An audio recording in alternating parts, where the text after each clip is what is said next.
আসসালামাইকুম বন্ধুরা, তোমরা কেমন আছো? আশা করি ভালো আছো, সুস্থ আছো। তো এই তো আমরা সকাল সকাল বসে পড়লাম নাস্তা করতে। তো এই যে দেখো, ডিম পোস্ট আর বনরুটি খাচ্ছি নাস্তা, আর ওইখানে আছে চা। তো সকালে উঠছি, তো খিদা পেয়েছে, তো আমরা এখন নাস্তা খেতে বসছি।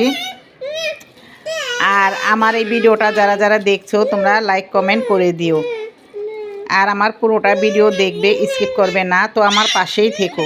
কি হয়েছে? না না না, ডিম খাও না কে? ডিম হলো শক্তি।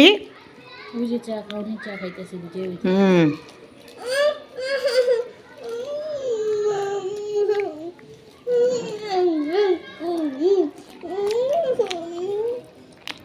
যে গুড়া গুড়া চিংড়ি মাছ, এই যে দেখো, এগুলা দেশি গুড়া চিংড়ি। তো এই যে এগুলো আমি আলু দিয়ে রান্না করব, ছোট আলু দিয়ে, এই নতুন আলু দিয়ে এই চিংড়ি মাছগুলো দিয়ে রান্না করব। আর এই যেখানে আছে ওই যে ইচা মাছের একটু ওই যে মাথাগুলো নরম নরম, তাই একটু ভর্তা বানাবো। আমাদের ছোট বউ চিংড়ি মাছগুলো বাইসা নিতেছে। এই তো বন্ধুরা, আমি এই যে আজকে রান্না করব, দেখো এই যে ইলিশ মাছ, আয়রারে ডাকে। তো বন্ধুরা, এই যে এখানে আমি এই যে ছোট ছোট ইলিশ মাছ, বেশি বড় না, কিন্তু ছোট হলে কি হইব, এগুলো আমাদের দেশি ইলিশেই। দেশি বলতে কি, এই যে পদ্মার ইলিশ। এই পদ্মার ইলিশ, আমরা তো বিক্রমপুরা, আমি হচ্ছি নোয়াখালীর মাইয়া আর বিক্রমপুরার বউ। তো এই যে বন্ধুরা দেখো, লাল সবুজ কিরকম লাগছে, কুলাটা হয়েছে লাল আর এটা হয়েছে সবুজ। আজকে আমি এগুলা দিয়ে রান্না করবো ইলিশ মাছটা, খুবই ভালো লাগবো খেতে। তো তোমরা রান্না করে খেয়েছো কিনা আমি জানি না, কিন্তু আমি দেখাবো আজকে তোমাদের। এটা রান্না করে খুবই ভালো লাগে, তো আমার সাথেই থাকো। তো এই যে এখানে আমাদের বড় বউ পেঁয়াজ কেটে নিতেছে। ওরা সব কাজে আমাকে হেল্প করে, আর আমি শুধু রান্না বান্না করি, আর কিছুই না। আমার মেয়ে ডিম ভাজতেছে, তাই ডিমের শব্দ।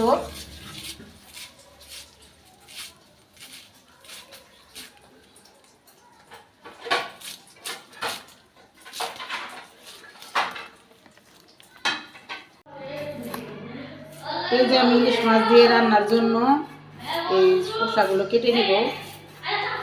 আমাদের আয়রায় শসা বলতে পারে না, বলে হলো শসা। ওরা বাচ্চা, ওরা তখন কত কিছু কইব, শুনতে ভালো লাগবো। আমার ছেলে আর দুই ভাতিজি, ওরা খেলাধুলা করতেছে বিলাই নিয়া, তাই ও কথার শব্দ।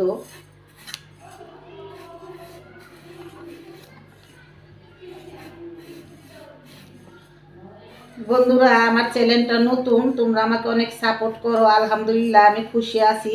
কিন্তু তোমরা আর একটু বেশি বেশি করে আমাকে সাপোর্ট করো, আর তোমাদের আত্মীয় স্বজন পরিবার যারা আছে তাদেরকে সবাইকে আমার এই ভিডিওটা পৌঁছে দিও, যাতে সবাই দেখতে পারে, বেশি বেশি করে সাপোর্ট করতে পারে।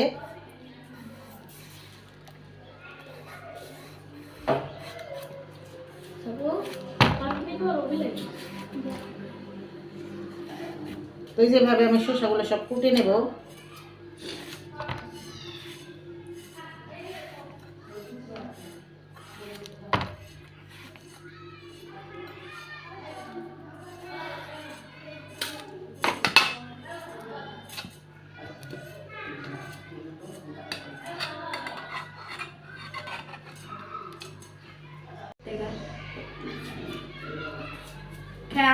আমরা আইসি বল লাগছে কেলা বুকা কে আছে বেটি কোনো আই নাই, আত্মীয় স্বজন নাই, আছে না, এই দূরে এখানে থাকে নাকি?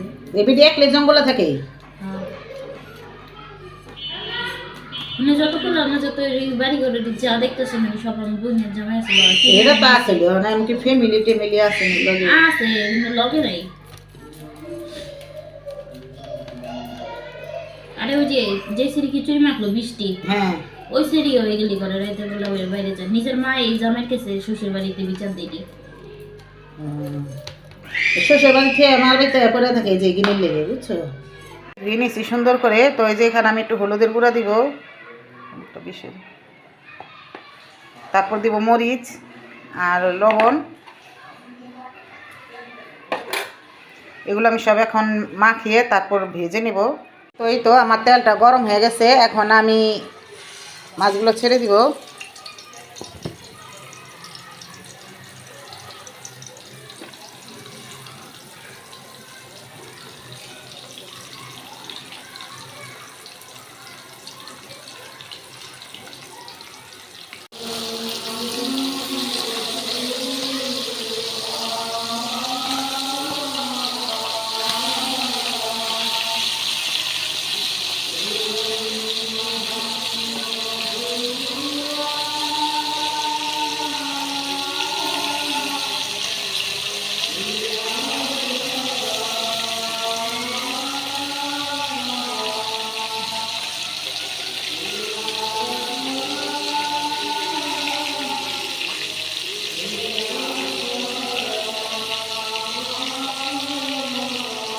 এই তো বন্ধুরা আমার মাছটি ভাজা হয়ে গেছে, তো আমি বেশি ভাজবো না, হালকাই ভাজা দিয়ে নিব।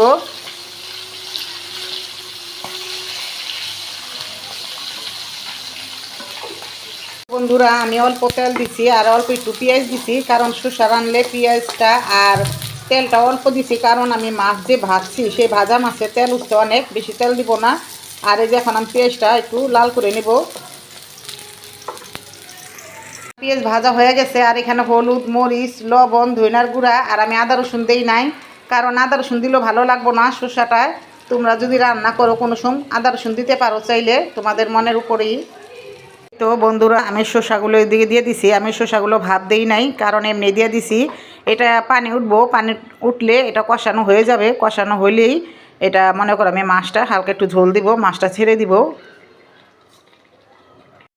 এই তো বন্ধুরা দেখো আমি এই যে তরকারিতে ঝোলটা দিয়ে দিছি, তো আমি ঝোলটা দিছি আমার এই যে দেখো এই যে এগুলা পুরাটা ভালো করে সিদ্ধ করা হয়েছে শসাগুলো। আর এখানে ঝোল দিছি, এই ঝোলটা 2-3টা বলক আসলে আমি মাছটা ছেড়ে দিব। তো বন্ধুরা আমি মাছটা দিয়ে দিছি, তো আমি এটা 2-3 মিনিট বলক আসলে আমি ধনিয়া পাতা দিয়ে নামায় ফেলবো, কারণ মাছটা ভাজা তাই বেশিক্ষণ লাগবে না।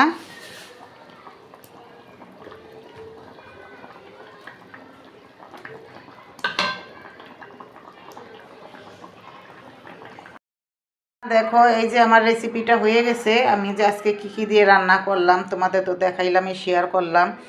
তো এই যে আমার এই রেসিপিটা কীরকম হয়েছে কমেন্টে জানাইবা, আর লাইক করতে ভুলবে না।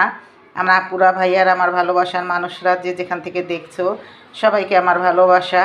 তো আজকের মতো এই পর্যন্ত, কি আমি আরেকদিন তোমাদের নতুন ভিডিও নিয়ে আসবো। তো তখন আল্লাহ তোমাদের ভালো রাখুক, সুস্থ রাখুক সবাইকে, এটাই দোয়া করি সবার জন্য সবাই। তো আজকের মতো এই পর্যন্ত, কি সবাই ভালো থাকবে, সুস্থ থাকবে। আল্লাহ হাফেজ।